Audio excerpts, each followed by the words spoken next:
Police ने लापता समझकर केस बंद कर दिया था, लेकिन 4 साल बाद ऐसा खुलासा हुआ जिसने सभी को हिलाकर रख दिया। दोस्तों, हमेशा की तरह हमारी आज की कहानी भी बिल्कुल सच्ची है, लेकिन इसमें फिल्मी अंदाज का तड़का है। ये कहानी लगभग 4 साल पहले की है, जब गाजियाबाद में एक व्यक्ति ने अपने भाई चंद्रवीर की किडनैपिंग की रिपोर्ट दर्ज करवाई थी। पुलिस ने महीनों तक जांच की, लेकिन चंद्रवीर का कोई सुराग नहीं मिला। आखिरकार पुलिस ने इस केस को बंद कर दिया। 4 साल बाद शहर में एक नए पुलिस अधिकारी की नियुक्ति होती है। वह लंबित मामलों की फाइलें खुलवाते हैं और उनमें से एक फाइल चंद्रवीर की भी होती है। केस की दोबारा जांच शुरू होती है और इस बार जो सच सामने आता है वह रोंगटे खड़े कर देने वाला होता है। तो आखिर वह खुलासा क्या था? इस केस को सुलझाने में पुलिस की मदद किसने की? और इस असल कहानी का कनेक्शन बॉलीवुड की एक मशहूर फिल्म से कैसे जुड़ता है? आइए जानते हैं इस दिलचस्प किस्से को। यह कहानी गाजियाबाद के नंदग्राम थाना क्षेत्र के सिख रोड गांव में रहने वाले चंद्रवीर उर्फ पप्पू की है। गांव में चंद्रवीर के पास काफी जमीन थी, जिसमें वह खेती करता था। उसके परिवार में एक भाई और पत्नी थी। चंद्रवीर की पत्नी की तबीयत अक्सर खराब रहती थी और वह लगातार उसका इलाज करवा रहा था। लेकिन समय के साथ उसकी पत्नी का निधन हो गया। पत्नी की मौत के बाद चंद्रवीर बिल्कुल अकेला और टूट चुका था। उसकी हालत देखकर गांव के कुछ लोगों ने उसे दोबारा शादी करने की सलाह दी। चंद्रवीर ने उनकी बात मान ली और दूसरी शादी के लिए लड़की की तलाश में जुट गया। आगे की कहानी और भी चौंकाने वाली है, जिसमें फिल्मी ट्विस्ट और असल जिंदगी का जुड़ाव है। कुछ दिनों बाद चंद्रवीर के पास सविता नाम की एक महिला का रिश्ता आता है। सविता की उम्र लगभग 35-36 साल थी और कुछ समय पहले ही उसके पति का निधन हुआ था। पहली शादी से सविता की एक बेटी भी थी। चंद्रवीर को यह रिश्ता पसंद आता है और सभी बातें तय होने के बाद वह 2015 में सविता से शादी कर लेता है। शादी के बाद चंद्रवीर न सिर्फ सविता को अपनाता है, बल्कि उसकी बेटी को भी अपनी बेटी की तरह स्वीकार करता है। शुरुआती दिनों में उनका जीवन खुशी खुशी चलता है। शादी के बाद सविता ने एक बेटे को जन्म दिया और परिवार में सब कुछ सामान्य लग रहा था। हालांकि कभी कभी छोटी मोटी लड़ाइयां भी होती थीं, जो किसी भी आम परिवार में होती हैं। समय बीतते बीतते 2018 आ गया। सविता और चंद्रवीर की शादी को 3 साल से ज्यादा हो चुके थे, लेकिन अब उनके रिश्ते में पहले जैसा प्यार नहीं बचा था। झगड़े बढ़ने लगे थे और चंद्रवीर अक्सर नशे में घर आने लगा था। इसी बीच 28 सितंबर 2018 को सविता ने नंदग्राम पुलिस स्टेशन में अपने पति चंद्रवीर की गुमशुदगी की रिपोर्ट दर्ज करवाई। सविता ने बताया कि चंद्रवीर रात भर घर नहीं लौटे और उन्हें ढूंढने की कोशिशों के बावजूद उनका कोई सुराग नहीं मिला। पुलिस ने रिपोर्ट दर्ज कर तुरंत चंद्रवीर की तलाश शुरू कर दी। सबसे पहले घरवालों और पड़ोसियों के बयान लिए गए, लेकिन कोई भी उपयोगी जानकारी सामने नहीं आई। कई दिनों तक जांच चलती रही, मगर चंद्रवीर का कोई पता नहीं चला। पुलिस जांच के दौरान चंद्रवीर के भाई ने गांव के कुछ लोगों पर उसके अपहरण का शक जताया। पुलिस ने इस एंगल से भी जांच की और जिन पर आरोप लगाए गए उनसे गहन पूछताछ की गई, लेकिन पुलिस को कोई ठोस सबूत नहीं मिला। कई हफ्तों की जांच के बाद पुलिस ने कोर्ट में फाइनल रिपोर्ट पेश करते हुए केस बंद कर दिया। इस तरह चंद्रवीर का मामला ठंडे बस्ते में डाल दिया गया। समय बीतने के साथ लोग चंद्रवीर को भूल गए और अपनी अपनी जिंदगी में आगे बढ़ गए। इस केस को बंद हुए 4 साल से ज्यादा हो चुके थे और 2022 का साल इस मामले के लिहाज से अहम साबित होने वाला था। 4 अप्रैल 2022 को 2009 बैच के आईपीएस अधिकारी मुनिराज जी ने गाजियाबाद के एसएसपी का पद संभाला। पद संभालते ही उन्होंने अपने अधिकार क्षेत्र में आने वाले सभी पुलिस स्टेशनों से ऐसे केस की फाइलें मंगवाईं जो अब तक सुलझ नहीं पाई थीं। इन फाइलों में नंदग्राम पुलिस स्टेशन से आई चंद्रवीर की फाइल भी शामिल थी। एसएसपी मुनिराज ने चंद्रवीर के केस को सुलझाने के लिए गाजियाबाद क्राइम ब्रांच की मदद ली और इसकी जिम्मेदारी क्राइम ब्रांच के प्रभारी अब्दुल रहमान सिद्दीकी को सौंपी। अब्दुल रहमान सिद्दीकी अपने अनुभव और अनसुलझे मामलों को सुलझाने की महारत के लिए जाने जाते हैं। उन्होंने पहले भी कई जटिल केस सुलझाए थे। जांच की जिम्मेदारी संभालते ही अब्दुल रहमान सिद्दीकी ने चंद्रवीर के गांव सीकर रोड पहुंचकर पड़ोसियों और रिश्तेदारों से पूछताछ शुरू की। कई दिन इस जांच में निकल गए, लेकिन कोई भी ठोस सुराग हाथ नहीं लगा। मामला अब भी रहस्य बना हुआ था। क्राइम ब्रांच टीम को जांच के दौरान पता चलता है कि चंद्रवीर और सविता की शादी के कुछ समय बाद ही उनके रिश्तों में दरार आने लगी थी। इसका कारण सविता का प्रेम संबंध था, जो चंद्रवीर के पड़ोसी अरुण उर्फ अनिल के साथ शुरू हो गया था। दूसरी तरफ 2018 में अरुण के भाई बुरे सिंह ने भी अपने भाई के अपहरण का आरोप अरुण पर ही लगाया था। हालांकि उस वक्त पुलिस को अरुण के खिलाफ कोई सबूत नहीं मिला था और उसे छोड़ दिया गया था। लेकिन जब इस मामले में दोबारा अरुण का नाम सामने आया, तो केस की जांच कर रहे मुख्य अधिकारी अब्दुल रहमान सिद्दीकी को यह बात खटकने लगी कि आखिर हर बार अरुण का नाम क्यों आता है। इसके बाद सिद्दीकी ने अरुण पर नजर रखना शुरू कर दिया और उससे जुड़ी हर छोटी से छोटी जानकारी जुटाने लगे। जांच के दौरान यह भी पता चला कि चंद्रवीर की पत्नी सविता अब भी उसी घर में रहती है। उसकी पहली शादी से हुई बेटी अब 16 साल की हो चुकी है और पास के एक ब्यूटी पार्लर में काम करती है। इसके अलावा सविता का एक छोटा बेटा भी है। जांच अधिकारी को लगने लगा कि सविता की बेटी इस मामले की एक अहम कड़ी हो सकती है। उन्हें लगा कि शायद उसके पास ऐसी जानकारी हो जो इस केस को सुलझाने में मदद कर सके। एक दिन जब सविता की बेटी काम पर जा रही थी, तब रहमान सिद्दीकी ने रास्ते में उसे रोक लिया और चंद्रवीर के बारे में पूछताछ शुरू कर दी। लड़की अचानक काफी घबरा गई और कहने लगी कि उसे कुछ भी नहीं पता। इसके बाद वह वहां से चली गई। हालांकि लड़की ने कुछ नहीं बताया, लेकिन जिस तरह वह चंद्रवीर का नाम सुनकर घबराई, उससे अधिकारी को शक हो गया कि उसके पास जरूर ऐसी जानकारी है जो इस केस को सुलझाने में मदद कर सकती है। जांच अब और भी दिलचस्प मोड़ पर पहुंच चुकी थी। रहमान सिद्दीकी ने एक बार फिर सविता की बेटी से मुलाकात की और उसे बड़े प्यार से समझाने की कोशिश की। उन्होंने उसे भरोसा दिलाया कि अगर वह उनकी मदद करेगी, तो शायद वे चंद्रवीर को ढूंढ पाएंगे। उन्होंने यह भी वादा किया कि उसे किसी भी तरह की परेशानी नहीं होगी। लेकिन इसके बावजूद लड़की ने कुछ नहीं बताया और वहां से चली गई।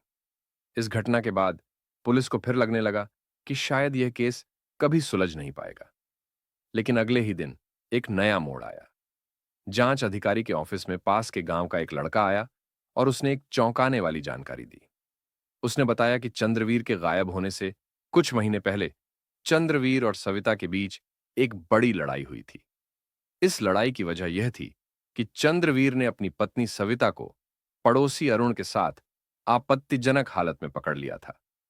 लड़के ने यह भी बताया कि चंद्रवीर के गायब होने के बाद भी गांव के कुछ लोगों ने सविता और अरुण को चोरी छिपे मिलते हुए देखा था।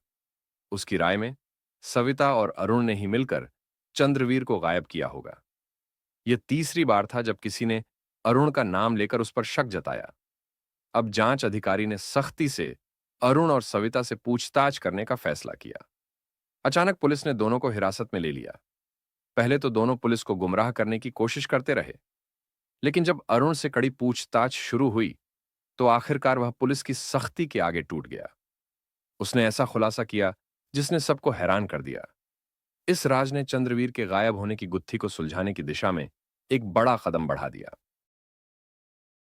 अरुण ने पुलिस के सामने चौंकाने वाली कहानी बताई। उसने कहा कि जब सविता चंद्रवीर से शादी करके आई, तो कुछ ही महीनों बाद उसकी मुलाकात अरुण से हुई। अरुण, जो चंद्रवीर का पड़ोसी होने के साथ साथ रिश्ते में उसका भाई भी लगता था, अक्सर चंद्रवीर के घर आता जाता था। भाभी देवर के रिश्ते के चलते सविता और अरुण के बीच हंसी मजाक का सिलसिला शुरू हुआ, जो धीरे धीरे एक गहरे संबंध में बदल गया। 2017 में एक दिन जब चंद्रवीर घर पर नहीं था, अरुण सविता से मिलने उसके घर गया। दोनों के बीच बातें चल रही थीं कि अचानक चंद्रवीर लौट आया। उसने सविता और अरुण को आपत्तिजनक स्थिति में पकड़ लिया। इस घटना के बाद सविता और चंद्रवीर के बीच लड़ाइयों का सिलसिला शुरू हो गया, जो समय के साथ बढ़ता चला गया। हालांकि सविता और अरुण का मिलना जुलना बंद नहीं हुआ। इसके चलते सविता और चंद्रवीर के रिश्ते और खराब होते गए। चंद्रवीर शराब पीने लगा, जबकि सविता अब चंद्रवीर को छोड़कर अरुण के साथ रहना चाहती थी। लेकिन चंद्रवीर के रहते यह मुमकिन नहीं था। अरुण और सविता ने मिलकर चंद्रवीर को रास्ते से हटाने का फैसला किया। 28 सितंबर 2018 की रात चंद्रवीर शराब पीकर घर लौटा और सो गया। आधी रात को अरुण पिछले दरवाजे से घर में घुसा। सविता भी जाग रही थी। दोनों ने धीरे धीरे चंद्रवीर के पास जाकर पहले उसके सिर के नीचे एक बाल्टी रखी ताकि खून उसमें गिर सके। इसके बाद अरुण ने बेहद नजदीक से पिस्तौल से चंद्रवीर के सिर में गोली मार दी। गोली लगते ही चंद्रवीर की मौत हो गई। बाल्टी में खून जमा होता रहा। जब खून टपकना बंद हुआ तो अरुण और सविता ने चंद्रवीर की लाश को घर से बाहर निकाला। अरुण ने लाश को अपने घर के पीछे ले जाकर दफनाने की योजना बनाई। अरुण ने पहले से ही अपने घर के पीछे एक 8 फीट गहरा गड्ढा खोद रखा था। लेकिन लाश को दफनाने से पहले अरुण की नजर चंद्रवीर के हाथ में पहने चांदी के कड़े पर पड़ी। उसने कड़ा निकालने की कोशिश की, लेकिन असफल रहा। इसके बाद अरुण कुल्हाड़ी लेकर आया और चंद्रवीर का हाथ काटकर कड़ा निकाला। इसके बाद सविता और अरुण ने लाश को गड्ढे में दफना दिया और ऊपर से जानवरों का चारा डाल दिया ताकि किसी को शक न हो। हत्या का यह खौफनाक प्लान इतने सटीक तरीके से अंजाम दिया गया था कि पुलिस भी पहली बार में सच तक नहीं पहुंच सकी। चंद्रवीर की हत्या के बाद सविता और अरुण ने बड़े आराम से उसके गायब होने का नाटक शुरू कर दिया। योजना के अनुसार सविता ने अगले दिन पुलिस में अपने पति के गायब होने की रिपोर्ट दर्ज करवाई ताकि किसी को उन पर शक न हो।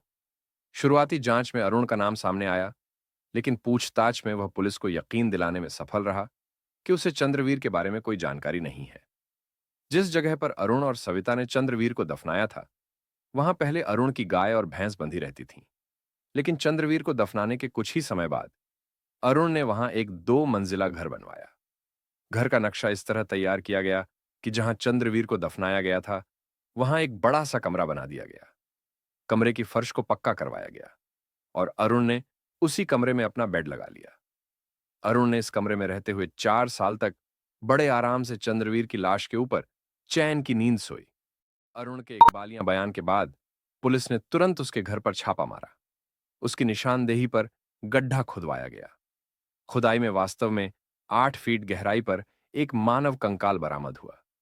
चंद्रवीर के शरीर के अवशेष बरामद करने के साथ ही पुलिस ने हत्या में इस्तेमाल की गई पिस्तौल, हाथ काटने के लिए इस्तेमाल कुल्हाड़ी और अन्य सबूत भी बरामद किए।